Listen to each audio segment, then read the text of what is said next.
जो इनमें के घर के आसपास रहते थे और इनके काम करते थे फ्री में और गुलाम की तरह, वो हैं आज की डेट में ओबीसी। पर क्या कर दिया समाज में, आज़ादी के बाद संविधान ना लागू हो, संविधान का पूरा स्ट्रक्चर यदि लागू हो जाता तो ये चंद लोगों की जो भारत व्यवस्था में सबसे ज़्यादा अधिकार थे, इनके अधिकार कम हो जाते, इनको नुकसान होता, तो सत्ता तो आज़ादी के बाद सैनिक के पास रही। तो मेनली इन्होंने क्या करा कि संविधान लागू ना हो, तो उसके लिए काम करेंगे। सभी को जय हिंद, जय संविधान, जय भारत। और आज मुझे देख के बड़ी खुशी हो रही है सभागार में इतने सब लोग बाबा साहब की जयंती मनाने के लिए आए हुए हैं। ये बड़ी मतलब खुशी की बात है, गर्व की बात है, और खासतौर से महिलाओं की, जिन्होंने इसमें पार्टिसिपेट कर रही है, काफ़ी महिलाएं कर रही है। नहीं तो ज़्यादातर प्रोग्राम में महिलाएं बहुत कम जाती हैं। डॉक्टर अम्बेडकर के बारे में तो जो उनकी जीवन की है, जीवन परिचय तो काफ़ी लोगों ने दिया और सब लोगों को जहाँ तक मालूम है कैसे कैसे उन्होंने स्ट्रगल करा और कैसे वो पढ़े। मैं आज ये बताना चाहता हूँ कि जो डॉक्टर अम्बेडकर ने मतलब कितने लोगों के लिए भले के लिए काम करे। हम देख रहे हैं कि डॉक्टर अम्बेडकर ने की जो है विदेशों में सारे बहुत देशों में उनको जो है बहुत ही आदरणीय सम्मानपूर्वक उनका सम्मान किया जाता है। और जो है ज़्यादातर देशों के राष्ट्रपति या प्रधानमंत्रियों के कमरे में उनकी मूर्तियाँ लगी हैं। कोलंबिया यूनिवर्सिटी के जो गेट पे उनकी मूर्ति लगी है, क्योंकि उन्होंने जो है 100 साल के अपने स्टूडेंट्स में देखा कि कौन सबसे ब्रिलियंट है, तो डॉक्टर अम्बेडकर ही थे वो स्टूडेंट जो सबसे ब्रिलियंट थे। तो उनको सिंबल ऑफ नॉलेज करके वो उनके कोलंबिया यूनिवर्सिटी के बाहर उनकी मूर्ति लगी है। सारे अभी भी डॉक्टर अम्बेडकर की जयंती करीब करीब सभी विदेशों में मनाई गई है और बड़े धूमधाम से मनाई गई है। और ये बड़े अफसोस की बात है कि जहाँ पे हमारे देश के इतना महान व्यक्ति हुआ और हमारे देश में ही उसकी मूर्तियाँ तोड़ी जा रही हैं, उसका अपमान करा जाता है। तो ये बड़ी दुखद बात है, क्योंकि उनके बारे में लोगों को मालूम नहीं है कि उन्होंने क्या क्या काम करे। सिर्फ इतना ही मालूम है कि डॉक्टर अम्बेडकर ने संविधान लिखा, और नफरत क्यों है कि संविधान में उन्होंने आरक्षण की व्यवस्था कर दी, तो इसलिए जो है बस उनको उनसे नफरत है और संविधान हटाओ। पर आज आपको समझना पड़ेगा कि डॉक्टर अम्बेडकर ने किसके लिए भले के लिए काम करा, कैसे करा। तो आप शायद आगे से जो है डॉक्टर अम्बेडकर की कहीं भी मूर्ति तोड़ी जा रही होगी, उनका कोई अपमान कर रहा होगा, तो आप शायद नहीं करेंगे। सबसे पहले तो ये देखिए कि आज़ादी से पहले हमारे देश में वर्ण व्यवस्था लागू थी, हिंदू धर्म की। कई हजार सालों से वर्ण व्यवस्था लागू थी, जिसमें ब्राह्मण 4 वर्ण हैं। सबसे ऊपर ब्राह्मण है, सबसे ज़्यादा का। सेकंड नंबर पे क्षत्रिय, तीसरे नंबर पे वैश्य बनिए, और बाकी सब लोग शूद्र। तो यदि देखें तो ये ऊपर की 3 जो जनता है, तो ब्राह्मण, क्षत्रिय और वैश्य, केवल 15% जनता है। तो 15% जनता को ही कुछ अधिकार थे। सबसे ज़्यादा ब्राह्मण को अधिकार थे, उससे कम क्षत्रिय को, और उससे कम जो है वैश्य को। तो इसमें और शूद्रों को कोई अधिकार नहीं थे। 85% जनता हिंदू धर्म में शूद्र है, उसको कोई अधिकार नहीं थे। वो एक तरह से ऊपर के तीनों वर्णों की गुलाम थी। और जो ऊपर के 3 वर्ण हैं, ब्राह्मण, क्षत्रिय, वैश्य है, ये 15% जनता है। इनकी भी जो महिलाएं थी, उन्हें भी कोई अधिकार नहीं थे, न पढ़ने का, न संपत्ति रखने का, ना हथियार रखने का, मतलब कोई भी ना अच्छे कपड़े पहनने का कोई अधिकार नहीं थे। तो इन सबको कोई भी ऐसा व्यक्ति नहीं था डॉक्टर अम्बेडकर को छोड़ के जिन्होंने इनके अधिकारों के लिए बात करी। 92.5% जनता हिंदू धर्म में एक हिसाब से गुलाम थी, वर्ण व्यवस्था में, हिंदू धर्म की मनुस्मृति के हिसाब से, जो आज़ादी से पहले व्यवस्था लागू थी। और किसी ने भी ये इनको समानता का अधिकार दिलाने के लिए संघर्ष नहीं किया। एक डॉक्टर अंबेडकर ही थे जिन्होंने संविधान में मतलब लगातार इनकी आवाज उठाई। यही नहीं कि उन्होंने वंचित लोगों के संपास के लिए आवाज उठाई, इन सब लोगों के भी समान अधिकार के लिए आवाज उठाई। लोकमान्य तिलक तो कहते थे कि भाई ये तेली तंबोली कुर्मी क्या करेंगे वहां सब लोकसभा में जाके, ये लिखने के हाल चलाना है। तो एक डॉक्टर अंबेडकर ही थे जिन्होंने वोट डालने का, सबको समान अधिकार दिलाए, संविधान में सबको समान अधिकार दिया है। तो एक हिसाब से उन्होंने भारत की 92.5% जनता को गुलामी से निकाल दिया। तो और हम उनको क्या प्रोजेक्ट करते थे, सरकार के लिए काम करते, बस वो दलितों के उधार थे। तो अब आपको इन बातों से समझ आ जाएगा कि वो तो 92.5% जनता के एक हिसाब से उधार थे। अब सेकंड नंबर, यदि संविधान को बदलने की बात करते हैं, संविधान ऐसे प्रोजेक्ट करते हैं लोग जैसे बाबा साहब ने संविधान अपने आप लिख दिया अपनी मर्जी से। पर एक्चुअली क्या है, वो तो ड्राफ्टिंग कमेटी के हेड थे, डॉक्टर अंबेडकर ड्राफ्टिंग कमेटी के हेड थे। उस टाइम संविधान सभा भी थी जिसमें करीब 300 कुछ लोग थे अलग अलग प्रांतों से। तो बाबा साहब से पहले तो कोई संविधान लिखवाने को तैयार ही नहीं था, संविधान सभा में भी नहीं आना देना चाहते थे। तो वो तो मुस्लिमों ने बंगाल से उनको जिता के लेके आए संविधान सभा में।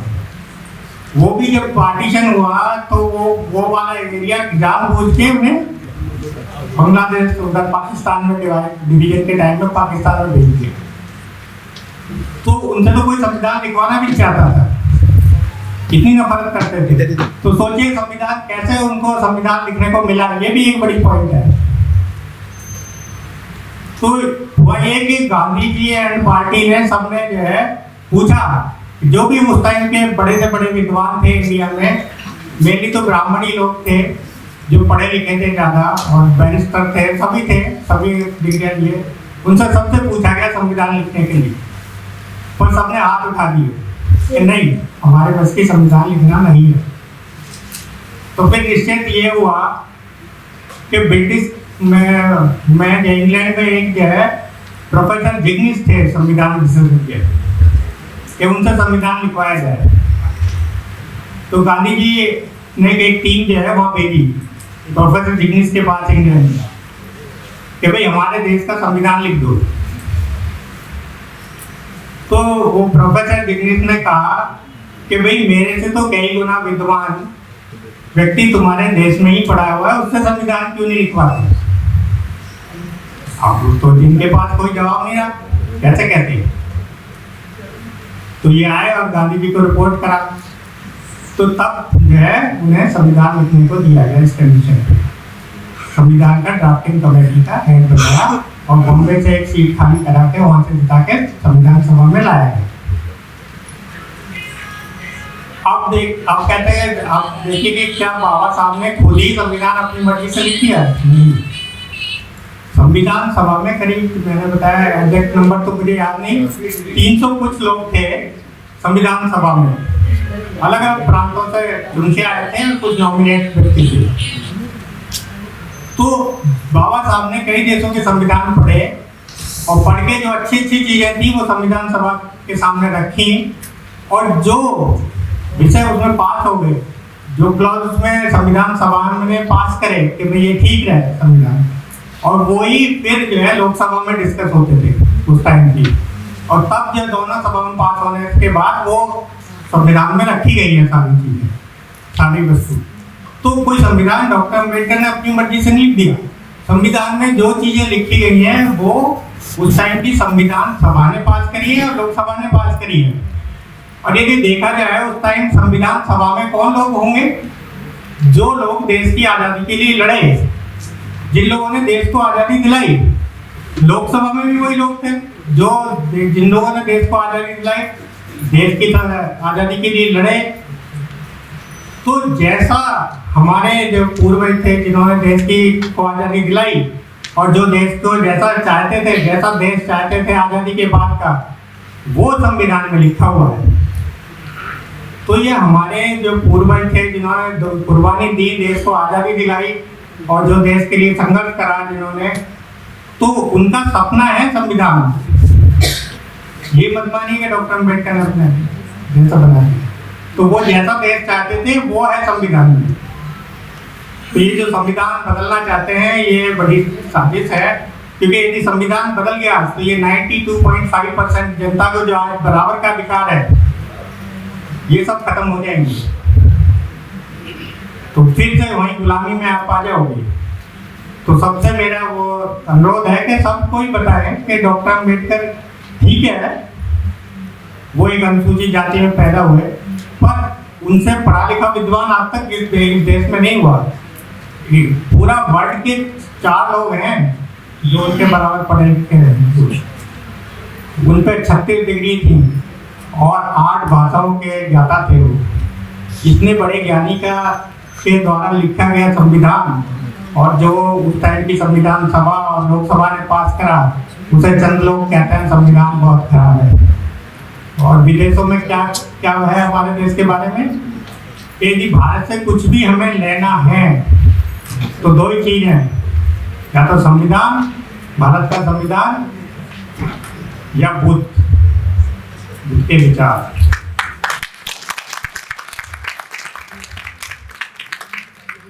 अब आपको रिजर्वेशन क्यों मिला, ये भी आपका थोड़ा सा है टाइम, तो मैं बता देता हूँ। रिजर्वेशन डॉक्टर अम्बेडकर ने कभी रिजर्वेशन नहीं मांगा था। लोग कहते हैं डॉक्टर अम्बेडकर ने रिजर्वेशन दिला दिया। डॉक्टर अम्बेडकर ने कभी रिजर्वेशन की बात नहीं करी थी। डॉक्टर अम्बेडकर ने सत्ता में अधिकार मांगा था। जब ये हो रहा था कि भारत को आज़ादी दिलाई जाए, तो उस टाइम डिवाइड नहीं हुआ था देश, मुस्लिम भी यही थे, पाकिस्तान अलग नहीं हुआ था, तो सभी के हिसाब से हो रहा था कि भाई कैसे वो करा जाए। तो सबको जो है सेपरेट इलेक्टोरेट मांगे थे, मतलब अलग सत्ता में अधिकार मांगा था उन्होंने, डॉक्टर अम्बेडकर ने, कि हमें भी वो मुस्लिम को सेपरेट इलेक्टोरेट देने को तैयार थे कि मतलब इतनी सीटें मुस्लिम को दे दी जाए और वहाँ से मुस्लिम समाज के लोग ही मुस्लिम समाज के कैंडिडेट चुन के दे दें। तो यही बाबा साहब चाहते थे कि वो उनका कहना ये था कि ये एससी वाले लोग, ये जो है पहले तो एससी समझना जरूरी है। अभी लोग बहुत सारे जो है लोग यही समझते हैं कि एससी समाज के लोग ही शूद्र हैं।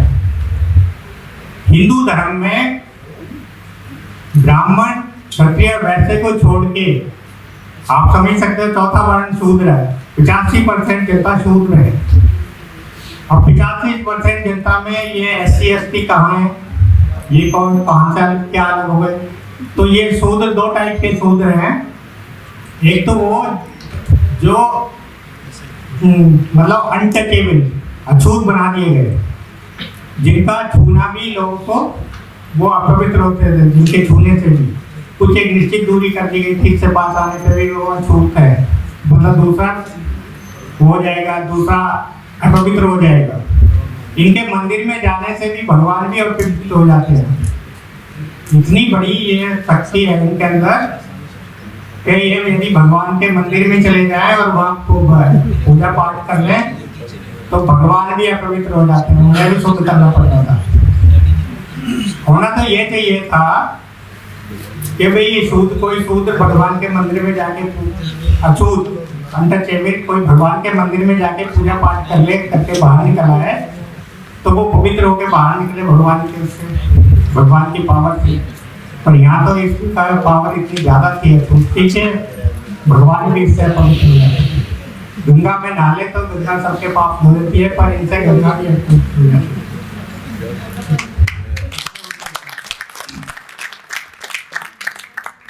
तो वो जो लोग साइमन कमीशन ने, ब्रिटिश गवर्नमेंट ने साइमन कमीशन को भेजा था इंडिया में कि पता लगाओ कि कितने लोगों के साथ अनटचेबिलिटी का वो होता है, जिसका गांधी जी ने बड़ा विरोध करा था।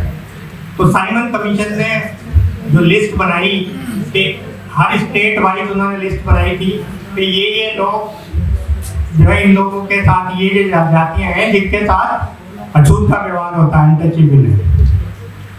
तो ये वो वाली जो है जो लिस्ट बनाई थी, एक लिस्ट है अनुसूची लिस्ट में, शेड्यूल में जितने जातियां उन्होंने काउंट कर दी थी और उनकी परसेंटेज साइमन कमीशन ने दिया था, वही अभी तक चला हुआ है। 1932 में रिपोर्ट दी थी उन्होंने, नहीं हाँ 1932, तो वही रिपोर्ट अभी तक चली आ रही है साइमन कमीशन वाली, उसी के साथ है। और बाकी तो जनगणना SC ST की उनकी होती नहीं है, कोई भी एक आध बार तो पब्लिश नहीं है। तो उसमें आप देखिए, एक तो अनटचेबल हो गए शूद्रों में, और दूसरे टचेबल, जो टचेबल मतलब जो इनके घर जा सकते थे, इनका आसपास रह सकते थे, जो इनके बाकी काम करें, जैसे नाई का काम हुआ, धोबी का काम हुआ, जो इनको घर में पानी भरने के लिए लाना है वो है, जिन्होंने पशुओं की देखभाल करनी है वो है, जो इनमें के घर के आसपास रहते थे और इनके काम करते थे फ्री में और गुलाम की तरह, वो है आज की डेट में OBC। पर क्या कर दिया समाज में, आजादी के बाद संविधान ना लागू हो, संविधान का पूरा स्ट्रक्चर यदि लागू हो जाता, तो ये चंद लोगों की जो भारत व्यवस्था में सबसे ज्यादा अधिकार थे, इनके अधिकार कम हो जाते, इनको नुकसान होता। तो सत्ता तो आजादी के बाद से इन्हीं के पास रही, तो मेनली इन्होंने क्या करा कि संविधान लागू ना हो, तो उसके लिए चाल चली गई। OBC का जो शूद्रों में गिनती है, उनको ये प्रोजेक्ट कर दिया गया कि भाई आप शूद्र नहीं हो, आपका हमने शोषण नहीं करा। पर ये देखा जाए तो सबसे ज्यादा शोषण तो उन्हीं का हुआ। जितने भी ग्रंथों में या जितने भी आप अत्याचार सुनते हो शूद्रों के ऊपर ग्रंथों में है, मेनली ये OBC के साथ ही हुए हैं, क्योंकि यही उनके पास रहते थे।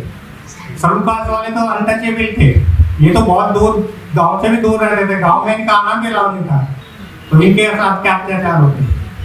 तो जो भी अत्याचार सुन रहे हैं OBC के हैं, और अब भी OBC का शोषण हो रहा है बहुत ज्यादा। अब देखिए, रिजर्वेशन से देश बर्बाद हो रहा है या और किसी से, जरा सोचिए, मैं बता दे रहा हूँ देश को कौन लूट रहा है। सबसे पहले देखिए, अभी मोदी जी ने 2014 में कहा था कि विदेशों में इतना पैसा जमा है, इतना पैसा जमा है कि विदेशों का पैसा हम ले आए तो हर एक के अकाउंट में 15-15 लाख रुपए आ जाए। तो कितनी बड़ी अमाउंट है। अब इस अमाउंट में जिनका पैसा जमा है, जरा सोच के देखिए कितनी बार लिस्ट निकल चुकी है। इनमें से किसी SC ST OBC या माइनॉरिटी का नाम है किसी का? किसी का नहीं। एक चंद लोग ऊपर के पैसा लूट के जमा कर रहे हैं। जो बड़े बड़े घोटाले हुए हैं, 1000 2-2 करोड़, लाखों करोड़ के घोटाले हुए हैं, तेल की घोटाला, आदर्श घोटाला, 2G घोटाला, दुनिया भर की लिस्ट है।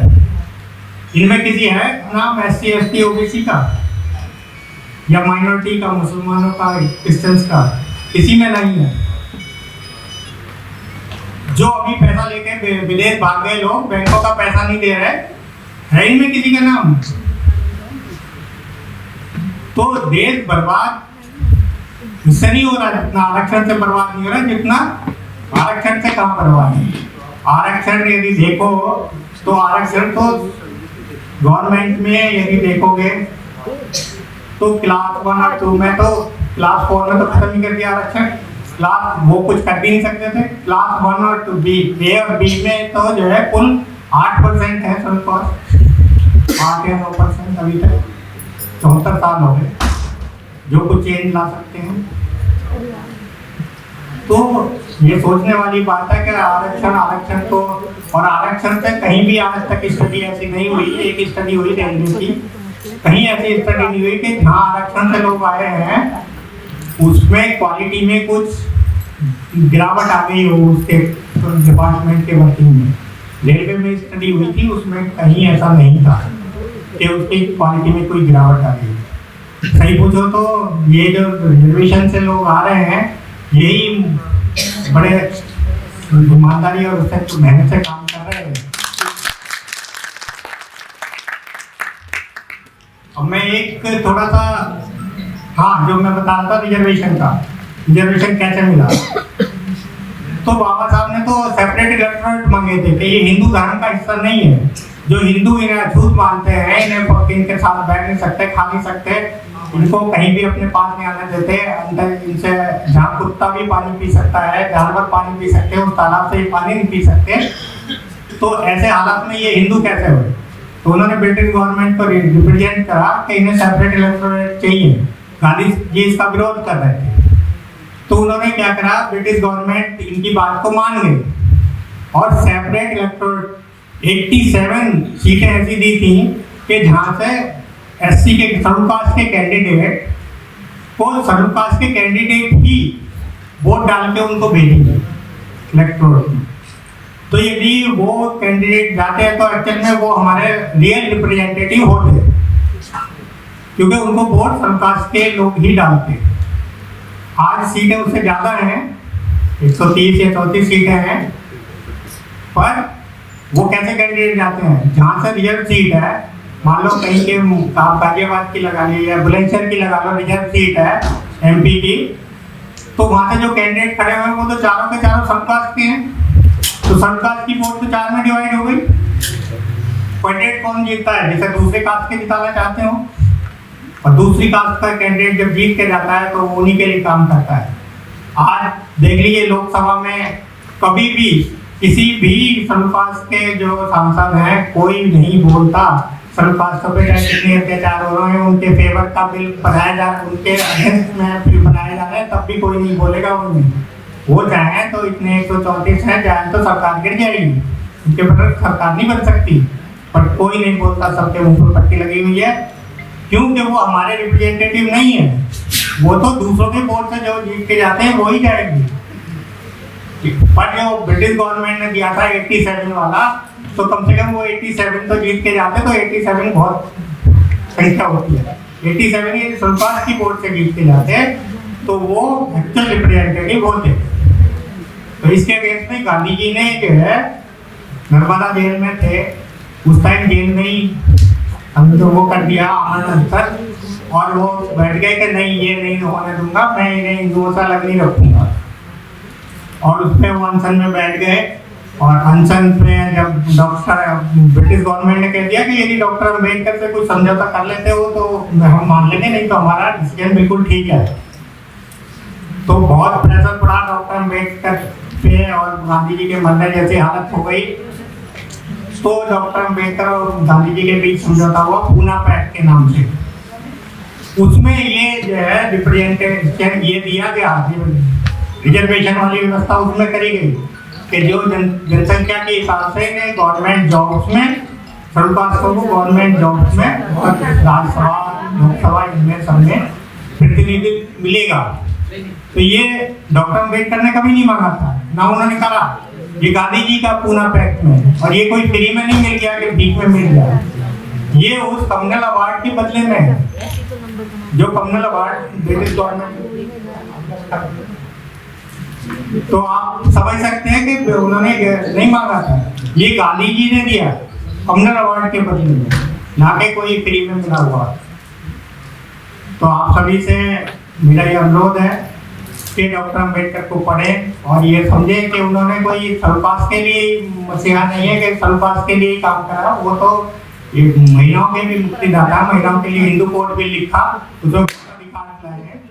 और आप सबको सभी को 92.5% जनता को उन्होंने मुक्त करा दिया गुलामी से। इसी के साथ मैं धन्यवाद देता हूँ आप सबका। आपने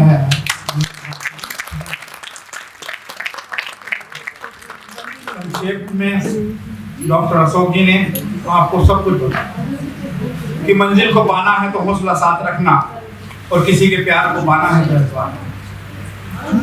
मंजिल को पाना है तो हौसला साथ रखना, और किसी के प्यार को पाना है तो एतबार रखना। ऐसे ही मुस्कुराते रहोगे, सिर्फ डॉक्टर भीमराव अम्बेडकर के नाम हो जाएगा।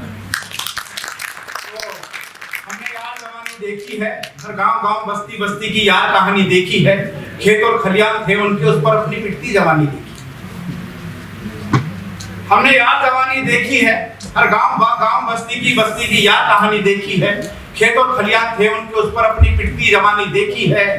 जात पात से जाने जाते जात पात हमने अपने भाइयों को लाखों को अपनी जात छुपाते देखी। हमने यार जवानी देखी है, गांव गांव बस्ती बस्ती की यार कहानी देखी है, खेत और खलियान है उसके उस पर अपनी पिटती जवानी देखी है। जात पात से जाने जाते, जात पात से पहचाने जाते, लाखों को हमने अपनी जात छुपाते देखी है। बूंद बूंद को तरसे हम, बूंद बूंद को तरसे हम, पानी की हमने अमर कहानी देखी है। बूंद बूंद को तरसे हम, पानी की हमने अमर कहानी देखी है।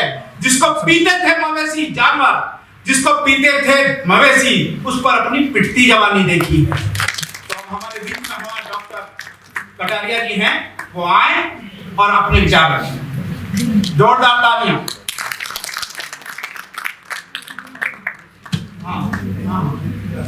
मैडम सलोचना कटारिया जी, DMS।